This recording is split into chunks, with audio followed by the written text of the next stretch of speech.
हमारी पृथ्वी पर 71% सरफेस पर सिर्फ पानी है और इसमें से 97% पानी तो सिर्फ समुद्र में मौजूद है और समुद्र सबसे रहस्यमय चीजों में से एक है। आज इंसान ब्रह्मांड में हजारों लाखों लाइट ईयर्स दूर के ऑब्जेक्ट्स को डिस्कवर कर लिया है, लेकिन हम हमारी पृथ्वी को ही पूरी तरह एक्सप्लोर नहीं कर पाए हैं। धरती के 80% से भी ज्यादा समुद्र आज भी अनएक्सप्लोर्ड है, यानी कि हम जानते नहीं कि वहाँ पर असल में क्या है। ऐसे में अगर बीच समुद्र में आप कहीं फंस जाते हो बिना किसी प्रोटेक्शन, बिना ऑक्सीजन के, तो आपकी मौत तो निश्चित है। लेकिन आज मैं एक ऐसी ही घटना के बारे में बताने जा रहा हूँ जिसे सुनकर आपके रोंगटे खड़े हो जाएंगे। तारीख 26 मई 2013। 12 लोगों का एक ग्रुप एक ऑयल टैंक को सीधा करने के लिए नाइजीरिया से निकलता है। उसके पास एक मॉडर्न बोट थी, लेकिन एक भयंकर लहर के कारण उसकी बोट पलट जाती है और डूबने लगती है। लेकिन सबसे बड़ी प्रॉब्लम तो यह थी कि सभी क्रू मेंबर्स अपनी केबिन में लॉक थे,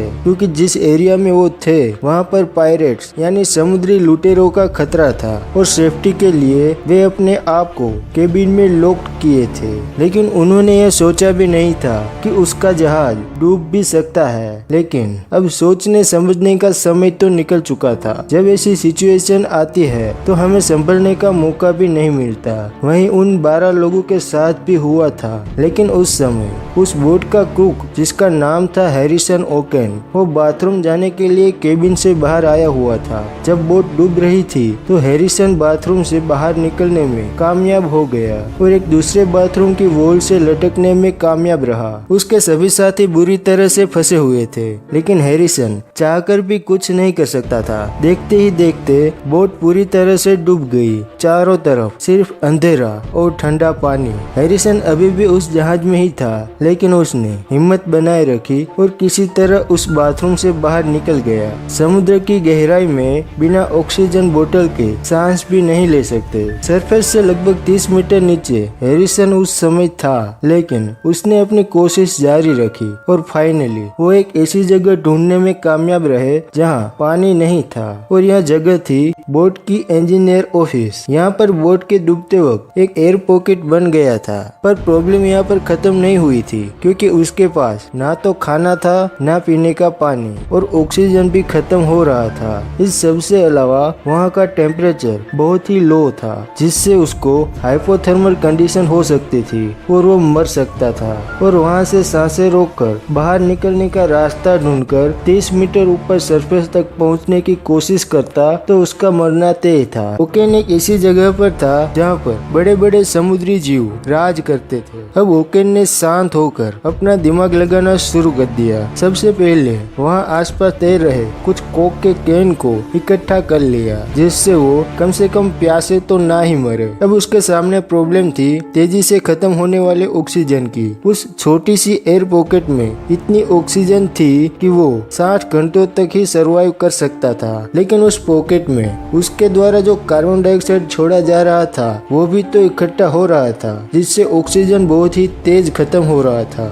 लेकिन ओकेन को पता था कि समुद्र का पानी CO2 को एब्जॉर्ब कर लेता है और इसीलिए वो आसपास के पानी को बार बार स्पेस करके CO2 लेवल को कंट्रोल कर रहा था। अब आप इमेजिन कीजिए कि एक इंसान बीच समुद्र में कहीं 30 मीटर नीचे बिल्कुल अकेला बोट डूबते वक्त बनी एक छोटी सी एयर पॉकेट में फंसा हुआ है। जिंदा रहने के लिए उसके पास ऑलमोस्ट कुछ भी नहीं है। ऐसी कंडीशन में कोई कितनी देर तक जिंदा रहेगा, 1 या 2 घंटे? लेकिन हैरिसन ने 60 घंटे उस जगह पर बिताए। ऑक्सीजन बस खत्म हो ही रही थी और ओकेन का दम घुटने वाला था। तभी उसे कुछ आवाजें आई। ये उन ड्राइवर्स के टीम की थी जो बोट के मलबे में से लाशें उठाने आए थे। उन्हें तो लाशें मिलने की भी श्योरिटी नहीं थी और ऐसे में एक जिंदा इंसान वहाँ पर मौजूद था। ओकेन ने शोर करना शुरू कर दिया, लेकिन इससे कोई फायदा नहीं हुआ। कुछ इंतजार के बाद एक ड्राइवर वहाँ आया और वो भी आगे निकल गया। कुछ पलों के बाद हैरिसन ने एक ड्राइवर के हाथ को पकड़ लिया।